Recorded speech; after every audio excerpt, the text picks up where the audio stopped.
Well, hello there.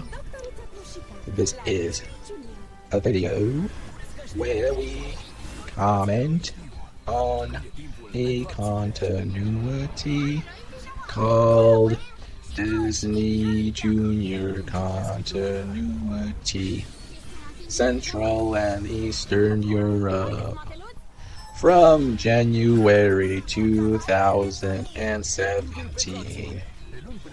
This is the very first version.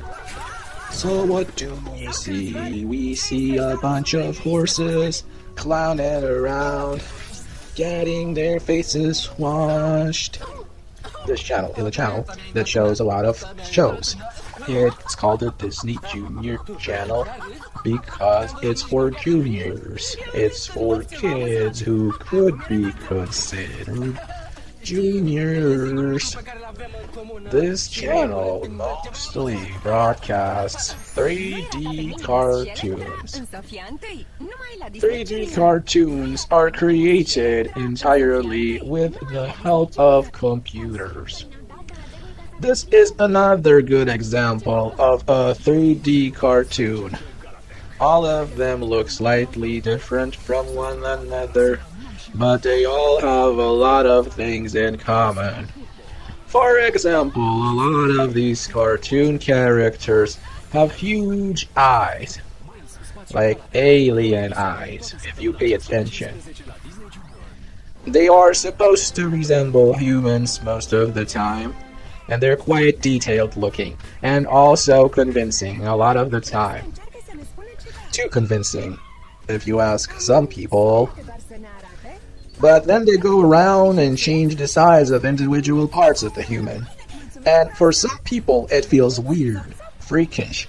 It feels like you're looking at a diseased person who mutated and who has not the proportionate body parts to resemble a normal human.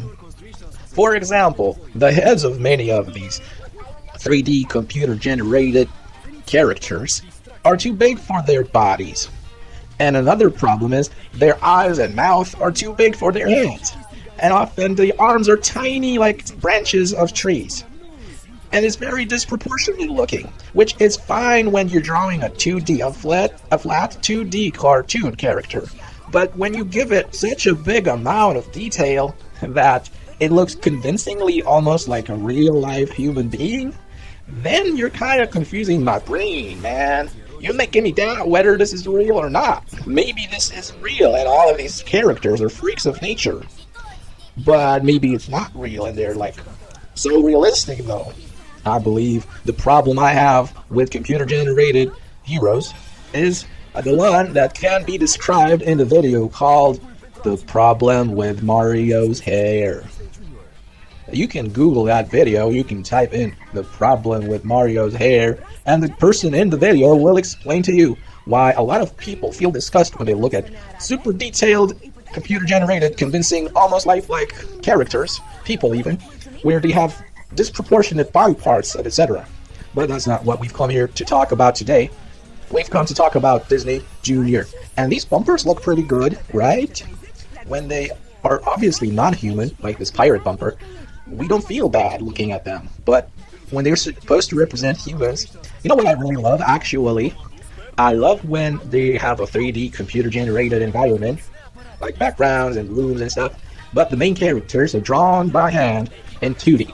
Like, kind of like Space Jam, but Space Jam had like real-life environments. It didn't use 3D computer-generated environments, it used real-life environments, real-life people. But the main cartoon characters were cartoon characters. So, kind of like in the Amazing World of Gumball, where the backgrounds are all 3D generated, but the main characters, being cartoon characters, are flat and 2D. Except for certain characters like Miss Simian, for example. You know what I'm saying, right? It's a tribe.